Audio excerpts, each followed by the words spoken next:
नमस्कार, मैं हूँ मनोहर सिंह मनोला। आज पुनः आपके बीच नए वीडियो के साथ हाजिर हूँ। आज की वीडियो में हम आपको म्यूचुअल फंड की कंप्लीट जानकारी बताएंगे। इस म्यूचुअल फंड के माध्यम से आप किस प्रकार से अपने निवेश को बढ़ा सकते हैं। म्यूचुअल फंड वास्तव में आपके लिए एक बेहतरीन निवेश का साधन है या वो किस प्रकार से आपकी वेल्थ को बढ़ाता है। इस वीडियो को आप अंत तक देखिए। हम संपूर्ण जानकारी को इस वीडियो में कवर करेंगे। अगर आपने हमारे चैनल को लाइक सब्सक्राइब नहीं किया है तो ज़रूर चैनल को आप सब्सक्राइब करें और आगे की वीडियो को कंप्लीट रूप से देखिए। आइए जानते हैं म्यूचुअल फंड का शाब्दिक अर्थ क्या होता है। म्यूचुअल फंड यानी कि म्यूचुअल का मतलब आपसी और फंड का मतलब होता है धन या पैसा।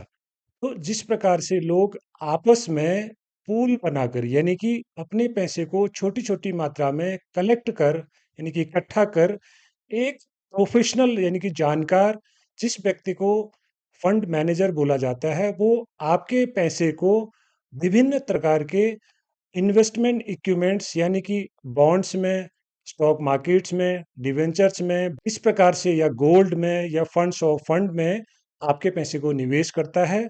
उस निवेश के बाद जो भी धन की वृद्धि होती है यानी कि धन में जो ग्रोथ आती है उसको ब्याज समझ सकते हैं।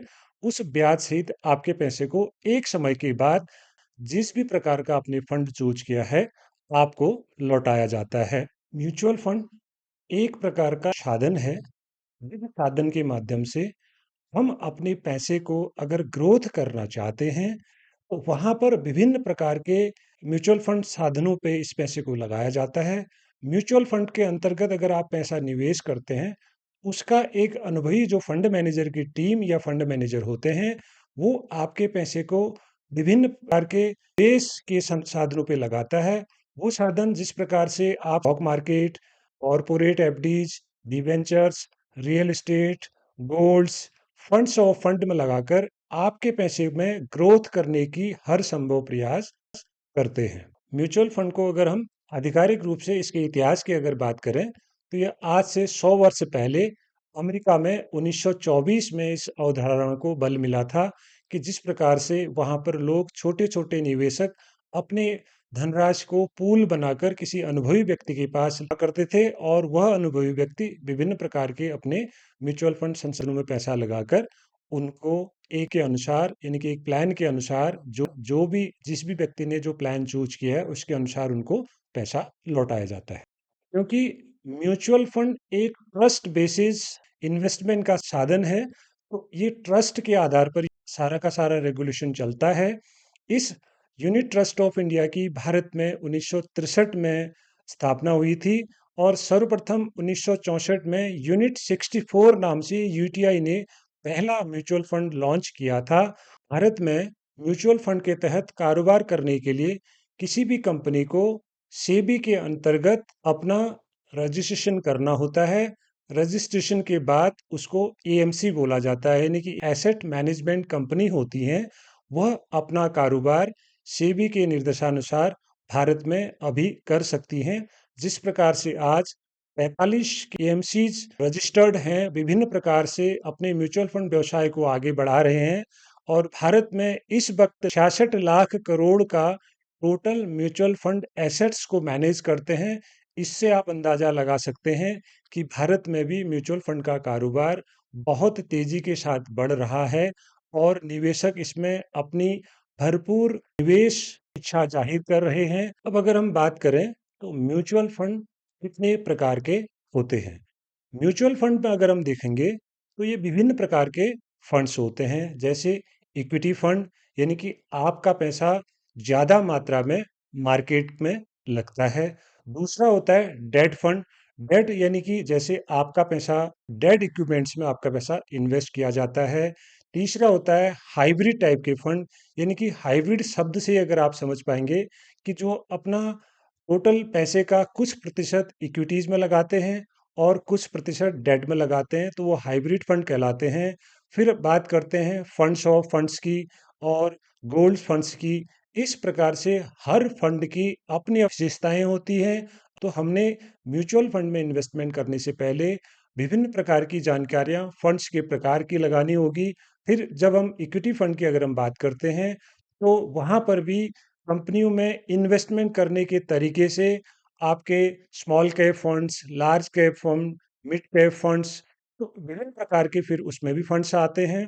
तो आपको जब भी म्यूचुअल फंड में इन्वेस्टमेंट करना होता है, आपको इनके प्रकारों की समझ ज़रूर होनी चाहिए कि आपके रिस्क फैक्टर किस तरीके का आप चाहते हैं, या फिर आपका इन्वेस्टमेंट करने का टाइम पीरियड कितना है और आपकी आय कितनी है, आपके उद्देश्य क्या हैं। जब तक आप इन चीज़ों को भली-भाँति समझ नहीं पाएँगे, तो आप अच्छे प्रकार के फंड का चुनाव करने में थोड़ा-सा परेशानी होगी। अब हम बात करते हैं कि म्यूचुअल फंड में जाने के क्या-क्या तरीके होते हैं। अगर हम म्यूचुअल फंड में इन्वेस्टमेंट करना चाहते हैं, तो यहाँ पर 2 तरीके से आप म्यूचुअल फंड में जा सकते हैं। एक तो किसी व्यक्ति के पास अगर कई समय से उसने बचत करके अपने पैसे को बचाया है, तो वो अपने पैसे को एक टाइम यानी कि लम सम जिसको बोलते हैं, यानी कि जो भी पैसा वो जमा करेंगे, वो एक समय में जमा कर सकते हैं। तो इस स्कीम को लमसम स्कीम बोला जाता है।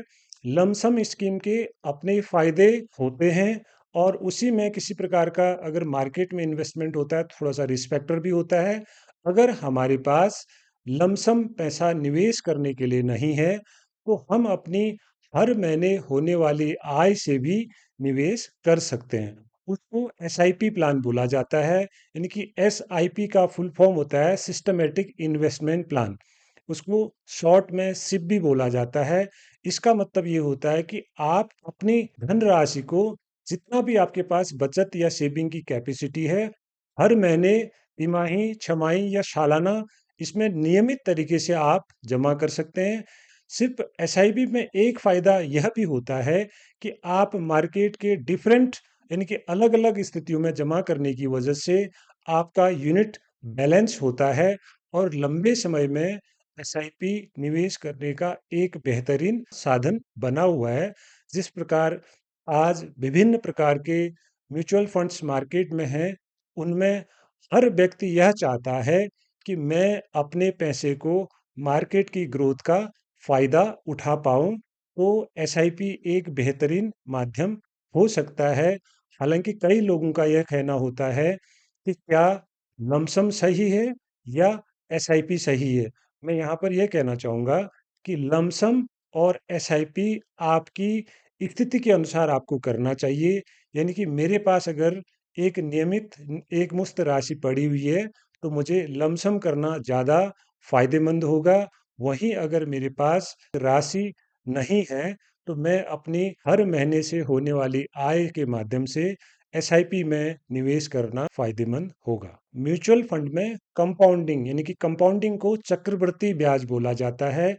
यहाँ पर अगर हम मशहूर वैज्ञानिक आइंस्टीन की माने, तो आइंस्टीन यह कहते हैं कि जो व्यक्ति कंपाउंडिंग को समझता है, वह पैसा कमाता है।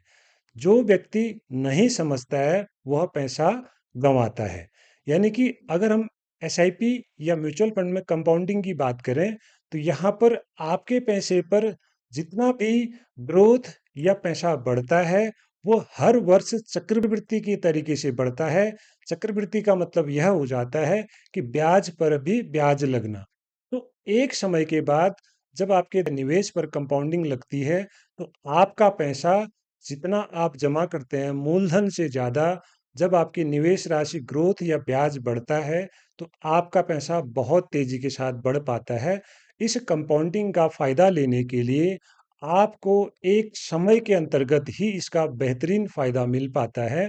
कंपाउंडिंग जितना लंबे समय तक आप निवेश कर पाएँगे लगातार, उतना ही ज़्यादा उसमें फ़ायदा बनता है। एक समय तो ऐसा आता है जब आपका पैसा कम जमा होता है और आपके निवेश पर मिल रही राशि उस निवेश राशि से ज़्यादा होती है, तब आपका पैसा बहुत तेज़ी के साथ बढ़ता है। अब हम बात करते हैं कि म्यूचुअल फंड या प्रॉपर्टी, क्योंकि बहुत सारे लोगों का कहना यह होता है, मैं अगर पैसे को निवेश करूं, तो मैं प्रॉपर्टी में क्यों ना लगाऊं। तो यहाँ पर आप देखेंगे कि प्रॉपर्टी में लगाएं या सोने में निवेश करें या म्यूचुअल फंड में निवेश करें, तीनों लगभग एक तरीके का ही निवेश का साधन माना जाता है। क्योंकि तीनों में जो भी आपको निवेश की राशि बढ़ेगी यानी कि ग्रोथ आएगी, वो टोटल बाजार पर निर्भर करता है। यानी कि अगर आप मानते हैं कि आप सोने में निवेश करते हैं, तो आपको भौतिक रूप से सोना जो धातु है वो आपको मिलेगी। उसको आप अपने पास रख सकते हैं, उसके आप गहने बना सकते हैं, उसको बैंक में आप रख सकते हैं। सिर्फ जिस भी दिन आप उस सोने को बेचते हैं, तो आपको जिस प्रकार से सोने में ग्रोथ आएगी, उसकी राशि आपको मिल जाएगी। वहीं अगर हम प्रॉपर्टी की बात करें, तो प्रॉपर्टी में भी पिछले कई दशकों से अगर हम देखते हैं, तो एक निवेश का एक बेहतरीन साधन माना जाता है।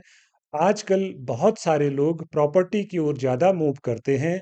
उनको यह लगता है कि प्रॉपर्टी का इन्वेस्टमेंट बहुत ही सेफ है। यद्यपि सोना, प्रॉपर्टी या म्यूचुअल फंड में किस प्रकार की ग्रोथ आएगी, यह पहले से तय नहीं होता है। अगर मैं बात करूं म्यूचुअल फंड की, तो म्यूचुअल फंड एक लिक्विड एसेट है। यानी कि लिक्विड एसेट का मतलब आप ये समझ सकते हैं कि जब भी आपको पैसे की ज़रूरत होती है, आप उस पैसे को तुरंत निकाल सकते हैं। यानी कि आप अपना म्यूचुअल फंड बेच सकते हैं। वहीं अगर आप प्रॉपर्टी लेते हैं, प्रॉपर्टी को एक नियमित समय के बाद अगर आप बेचना चाहते हैं, उसके लिए ग्राहक का होना बहुत ज़रूरी है। ग्राहक होने के बावजूद भी उनसे आप नियमित तरीके से पैसा किस प्रकार से ले पाएँगे, वह ग्राहक पर डिपेंड करता है। म्यूचुअल फंड आने से पहले अगर हम बात करें, जो धनी व्यक्ति होते थे, वही व्यक्ति मार्केट में इन्वेस्टमेंट कर पाते थे। तो जिस प्रकार से म्यूचुअल फंड अवधारणा ने छोटे-छोटे व्यक्तियों को यानी कि ₹100 से लेके आदमी हज़ारों या लाखों रुपया म्यूचुअल फंड में निवेश कर सकता है।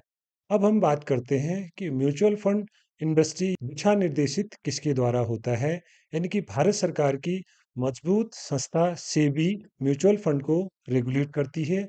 सेबी का काम यह होता है कि म्यूचुअल फंड में निवेश की हुई राशि को सही प्रकार से म्यूचुअल फंड कंपनियां निवेश कर रही हैं या नहीं कर रही हैं, या किस प्रकार से जो भी व्यक्ति इन फंड्स में निवेश करता है, उनके हितों को बराबर तरीके से रख पा रही है या नहीं।